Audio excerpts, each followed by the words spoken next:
네, 안녕하십니까. 카톨릭 청춘 어게인 시니어 강의로 인사드리게 된 은평 성모병원 순환기내과 교수 장성원입니다.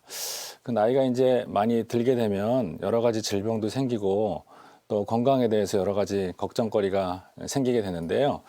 여러분들은 나이가 들었을 때, 그러니까 더 나이가 들었을 때 어떤 병이 생기는 게 제일 두려우세요? 그런 거 있어요? 치매, 또 그리고 심근경색, 심근경색, 네네, 또 심장병, 또 뇌졸중. 뇌졸중, 그렇죠. 그래서 뭐 치매도 제일 겁나는 병 중에 하나인데 또 이제 뇌졸중이라는 게 우리 보통 중풍이라고 말하는 거잖아요. 그게 생기면 아무래도 한쪽에 편마비가 온다든지 그렇게 되면 자기가 일상적인 생활하는 게 굉장히 불편하고 이렇게 정신은 멀쩡한데 또는 뭐 사지마비가 와가지고 누군가가 나의 대소변을 받아내야 된다거나 이런 거 정말 안 겪고 싶잖아요. 뇌졸중 굉장히 큰 문제인데 아니 뭐 심장내과 의사라고 하는데 왜 자꾸 뇌졸중 얘기를 처음에 시작을 하나 이렇게 생각하실 수도 있는데 여러분 그 뇌졸중이요 심장병 때문에 온다 그런 얘기 들어보신 적 있으세요? 그런 거는 아마 많이 못 들어보셨을 것 같아요. 제가 오늘 소개해 드릴 병은요 이 심장병이 있으면 뇌경색, 뇌졸중이 이제 두 가지가 있는데 하나는 혈관이 막히는 거를 말하고 있고요. 하나는 혈관이 터져서 출혈이 있는 거. 그래서 혈관이 막히는 거는 뇌경색, 터지는 거는 뇌출혈 이렇게 부르는데요. 이 심장병이 있으면 뇌경색이 5배나 증가하고요. 5배. 그다음에 전체 뇌경색 환자의 한 5분의 1 정도는 이 심장병이 있어요. 혹시 이 심장병에 대해서 들어보신 적 있으세요? 아니요. 별로 없으시죠? 심근경색 이런 건 제일 많이 들어봤는데 아마 이건 처음 들어보셨을 거예요. 이거는 뭐냐면 심방세동이라는 병입니다. 심방세동. 이거는 이제 맥박이 고르지 않아서 오는 병인데요. 심장은 크게 이제 방이 4개가 있는데 그 중에 2개는 심방, 2개는 심실. 그래서 우리 포유류는 이심방, 이심실 이렇게 해서 4개가 있거든요. 그래서 심방하고 심실이 이렇게 조화롭게 2개가 잘 뛰면서 우리 전체 우리 몸에 혈액순환을 일으키는 그런 기관인데 심장은 뭐 하루에도 24시간, 1년 365일 또는 뭐 우리 식물인간인 상태이라 하더라도 심장은 쉬지 않고 일을 하잖아요. 근데 이제 심방, 심실 중에 심방이 힘껏 수축을 잘 못하고요. 심방이 부르르 이렇게 떨기만 하는 병. 이게 이제 심방세동이에요. 그래서 심장이 이렇게 부르르 떨면 어떤 일이 생기냐면 혈액이 심방은 원래 심방에서 피가 나가면 심실로 들어가야 되는데 그게 심실로 잘 들어가지 못하고 심방이 부르르 떨기만 하니까 심방 안에서 피가 이렇게 저류 현상이 생기면서요. 그 피가 응고가 됩니다. 뭉글뭉글하게. 그래서 그거를 우리가 뭐 피떡이라고 이야기하기도 하고 또는 그냥 의학 용어로는 혈전 이렇게 얘기하는데요. 이 혈전이 심장 안에만 고여 있는 게 아니라 이게 심장 밖으로 나갈 수가 있어요. 나가서 대동맥을 타고 나가서 뇌혈관으로 가서 뇌혈관을 막으면 뇌경색이 되는 거고요. 꼭 뇌로만 가라는 그런 법은 없기 때문에 뭐 콩팥으로 가서 콩팥으로 가는 혈관을 막기도 하고 또는 장으로 가는 그런 혈관을 막아서 복통을 일으키기도 하고 또는 다리로 가는 혈관을 막아서 다리가 이제 피가 안 가게 되는 그런 병도 일으키게 하고 이게 이제 심방세동이에요. 그래서 그러면 심방세동은 어떻게 진단할 수 있느냐? 심방세동은 뭐 제일 쉽게 진단하는 거는 병원에 가서 심전도만 해보면 사실 쉽게 진단할 수가 있는데요. 우리나라에 이게 심방세동이 생기는 확률이 어느 정도냐면은 보통 한 1000명당 한 1.8명 정도가 이제 매년 생기고 있어요. 매년. 그래서 이걸 이제 발병률 이렇게 얘기하는데요. 우리가 이제 평균 연령이 자꾸 늘어나고 있지 않습니까? 그래서 이 발병하는 양은 일정하지만 우리 이제 우리나라 국민들이 점점 오래 살게 되니까 누적이 돼서 누적되는 환자들은 더 늘어나는 거예요. 그래서 한 10년 전에 비해서는 지금은 심방세동 환자가 한 2배 정도 늘었습니다. 그래서 지금 뭐 우리 평균 수명이 한 80대 초반이지만 앞으로 뭐 재수 없으면 100세도 산다 이런 얘기 하듯이 계속 늘어나기만 하면 심방세동 환자 점점 더 늘어나서 사회적으로 문제가 될 수도 있고요. 또 특히 젊은 사람들은 발병률이나 뭐 유병률이 거의 뭐 1% 미만 0. 몇 %밖에 안 되지만 한 80세가 넘어가면 이 발병률이 유병률이 한 5% 정도 되니까 적은 병은 아닙니다. 그래서 이 심방세동은 사실은 아까 말씀드린 대로 심전도만 해보면 금방 진단할 수가 있는데 심방세동이 평소에는 맥박이 정상이다가 발작성으로 갑자기 생기는 그런 경우는 발작성 심방세동이라고 하는데요. 이 경우에는 평소에는 맥이 정상이니까 그걸 모르고 지내다가 갑자기 심방세동이 왔을 때 가슴이 막 두근거리고 불편하는 증상이 있어서 금방 이제 이상을 알 수가 있는데요. 어떤 분들은 지속성으로 계속 심방세동이 유지되는 분이 있어요. 그런 분들은 내가 맥박이 계속 불규칙하지만 거기에 적응해서 살기 때문에 내가 지금 심방세동이 있는 건지 없는 건지 이제 알 수 없는 경우가 있습니다. 이제 그런 경우에 이제 뇌졸중이 갑자기 오게 되면 병원에 가서 이 환자는 원래 부정맥이 있는데 심방세동이 있는데 그걸 여지껏 모르고 살아서 예방을 못 해가지고 뇌졸중이 왔구나 이렇게 좀 안타까운 일이 생길 수가 있죠. 그래서 그 심방세동 진단하는 거는 심전도만 해보면 간단한데 그러면 증상이 있는 사람은 증상이 있을 때 가서 심전도를 해보면 되겠지만 평소에 계속 심방세동인데 증상이 없는 사람은 모르잖아요. 그러면 뭐 매달 가서 해보느냐, 뭐 매년 가서 해보느냐, 그렇게 생각하실 수 있는데 사실은 심방세동은요, 우리가 맥만 잘 짚어봐도 금방 알 수가 있습니다.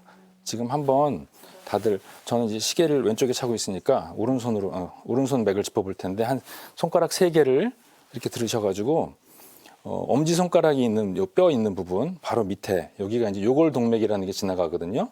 여기 부분을 이렇게 손가락을 잘 얹어서 맥을 짚어보시면 맥이 펄떡펄떡 뛰는 게 느껴지시죠? 네. 그래서 이걸 펄떡펄떡 뛸 때마다 쿵쿵쿵 소리를 내보면요. 제가 해보면 쿵쿵쿵쿵쿵. 제가 지금 방송 중이라 긴장해가지고 맥이 너무 빨리 뛰는 것 같아요. 그런데 이걸 쿵쿵쿵 소리를 내보면은 어쨌든 제가 맥이 빨리 뛰지만 쿵쿵쿵 이게 규칙적으로 뛰는 걸 알 수가 있어요. 시계 초침 가듯이 규칙적으로. 근데 심방세동이 있는 사람은 이게 규칙적이지가 않아요. 쿵, 쿵쿵, 쿵쿵쿵, 또 쉬었다가 또 쿵. 이렇게 맥이 내가 소리를 내서 쿵쿵 소리를 내봤을 때 규칙적으로 잘 뛰면 그건 괜찮은 거고요. 이게 막 불규칙하게 뛴다. 그러면 내가 이게 심방세동이나 부정맥이 있는 건가? 이렇게 이제 의심을 해보셔야 됩니다. 특히 이제 나이가 60세, 70세 이상 되신 분들은 꼭 자가 측정을 한번 해서 맥박이 정상인지 아닌지 확인을 해보시는 게 중요하고요. 그 다음에 또 요새는 스마트워치라고 시계가 스마트워치 가지고 계신 분들은 시계가 심전도를 기록하는 그런 기능이 있어요. 그래서 특정 부위에 있는 분침이나 이런 거 손을 대면은 이게 미니 심전도 기록을 하기 때문에 그게 스마트폰으로 전송이 되고 그 심전도 기록이 우리가 실제 병원에서 사용하는 심전도와 굉장히 유사하게 기록이 되는데 비교적 좀 정확하게 기록이 됩니다. 그래서 내가 가슴이 두근거리거나 내가 맥을 짚었더니 쿵쿵 소리가 규칙적이지 않고 이상하다, 불규칙하게 느껴지는 것 같다. 그럼 뭐 주변에 그런 스마트워치 있는 분들 한번 측정을 해서 거기 이제 심전도가 이상이 있는지를 한번 기록을 해가지고 병원에 가서 보여드리면서 내가 병이 심방세동이 있는지 확인해 볼 수 있는 그런 방법도 있습니다.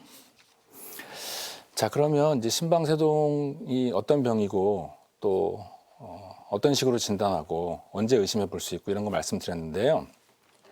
심방세동 치료는 이제 어떻게 하냐면 제일 중요한 거는 첫 번째는 이제 뇌졸중을 예방을 해야 되겠죠. 뇌경색. 그래서 뇌경색이라는 게 이제 혈전이 생겨서 만들어지는 거기 때문에 그 혈전이 생기는 걸 예방하기 위한 약이 있습니다. 그거를 항응고제 이렇게 얘기하는데요. 그냥 쉽게 생각하면은 약간 피를 묽게 한다 이렇게 생각하시면 돼요. 피를 묽게 하는 약을 이제 꾸준히 사용하는 게 제일 중요하고요. 두 번째는 심방세동은 보통은 맥이 굉장히 빠릅니다. 그래서 1분에 100번, 120번 이렇게 빨리 뛰기 때문에 그걸로 가슴이 두근두근하거나 불규칙하게 뛰는 걸 불편하게 느끼는 경우가 많거든요. 그래서 그 맥이 빨리 뛰는 거를 조절해 줄 수 있는 약, 그런 치료 방법, 그런 것들 두 가지를 이제 보통 병행을 하게 됩니다. 그 다음에 이제 심방세동이 있는 분들이 뭘 하면 좋으냐? 이제 생활 습관 중에 중요한 게 몇 가지가 있는데요. 첫 번째는 술이 제일 관련이 큽니다. 음주를 하면 심방세동이 굉장히 잘 생기고 심장이 거기에 취약하기 때문에 이제 심방세동이 확인된 분은 이제 평생 마실 술은 다 마셨다 이렇게 생각하시고 금주를 하셔야 돼요. 반드시. 내가 이제 평생 마실 술을 옛날에 월급 땡겨서 쓰는 거 가불 그렇게 얘기했잖아요. 근데 가불에서 다 술을 마셨기 때문에 이제 그만 딱 꼭 드셔야 되고, 그다음에 두 번째로는 이게 서양 사람들 같은 경우 굉장히 비만한 사람들 많은데 그런 사람들은 체중 조절을 잘 해주면 심방세동 재발하는 걸 또 막을 수가 있습니다. 근데 제가 개인적으로 경험을 해보면 우리나라 사람들은 그렇게까지 비만한 사람들이 많지 않아서 실제로 체중을 줄여서 도움을 얻는 경우는 그렇게 많지는 않은 것 같아요. 그다음에 세 번째는 보통 우리 일반적으로 운동하면 좋다 이렇게 알고 있는데 심장에 굉장히 무리가 되는 운동 있잖아요. 마라톤을 한다든지 또는 뭐 어떤 장기간 우리 헬스클럽, 피트니스 가서도 근력 운동을 너무 무리하게 힘들게 하면 심장이 굉장히 힘들거든요. 그런 운동을 좀 피하는 게 좋을 것 같습니다. 그다음에 이제 항응고제라는 게 피를 묽게 한다고 말씀드렸잖아요. 근데 그 피를 묽게 하는 거는 반대로 얘기하면은 출혈이 잘 생긴다는 의미가 돼요. 그래서 항응고제를 먹으면서 심방세동 이제 뇌경색을 예방하는데 그런 약을 꾸준히 먹다 보면 어디 조금만 부딪혀도 멍이 든다든지 양치할 때 잇몸에서 피가 난다든지 눈이 자꾸 충혈된다든지 그런 경우가 있거든요.